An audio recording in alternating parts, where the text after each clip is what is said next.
peers and his students before he conducted these experiments. How many folks do you think would actually shock another individual? Well, at all or significantly, over 300 volts.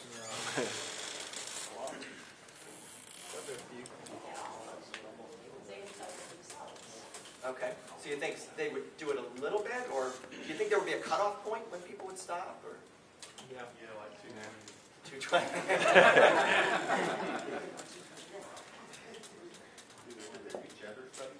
Yeah, they originally it was men who were involved, and they did do studies where they had women doing the shocks. What it came out when Milgram asked his peers, his fellow psychologists, as well as his students, they thought a couple percent of people would shock people significantly.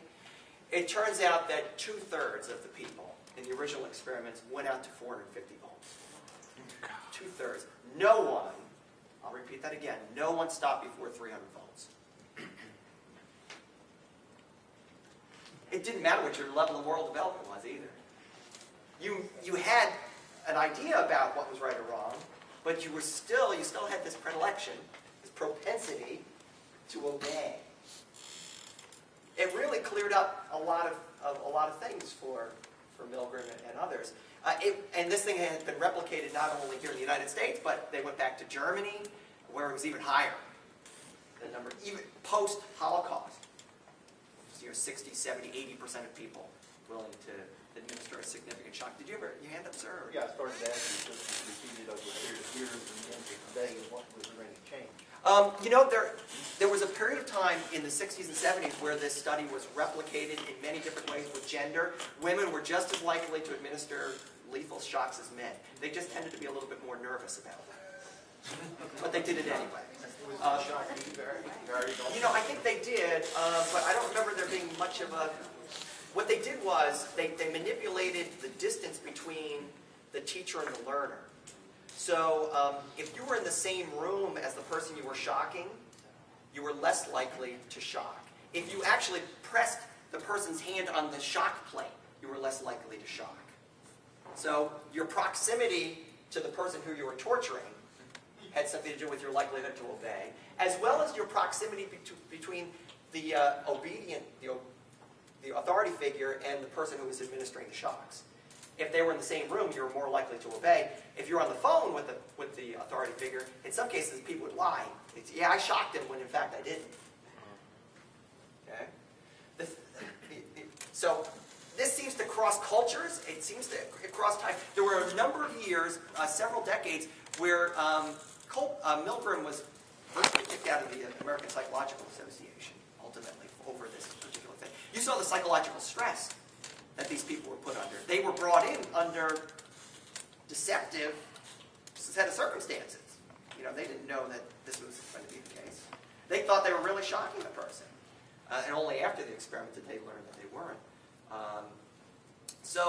This was not allowed to be replicated until very recently. If you watch some of the nighttime news shows, they're doing it again. So it seems to have passed muster with experimental psychologists saying you can go forward with these kind of experiments as long as you've got certain safeguards in place. It seems like the results are similar.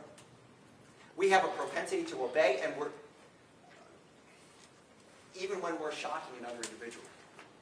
But this reminded me of the Vietnam War. A lot of people left because they were expected, to enlist or join or serve or whatever, and a lot of people didn't. They came out or whatever. So sure. That didn't change anything. The Holocaust didn't change it. I mean, it just so it's very interesting. The reason why I show it to you is, well, there are different levels of moral development. Even though individuals are maybe operating at a very high level of moral development, their actions don't follow suit. But interesting. You taught from the time you were born for your whole life that you obey. You obey the authority figure. That's one of the things that's hammered in everybody in just about every culture. And it doesn't matter where you are and what stage of life. You're taught to obey. So that's going to be something that's going to be much, much harder to reason and overcome than a lot of the other things that you may learn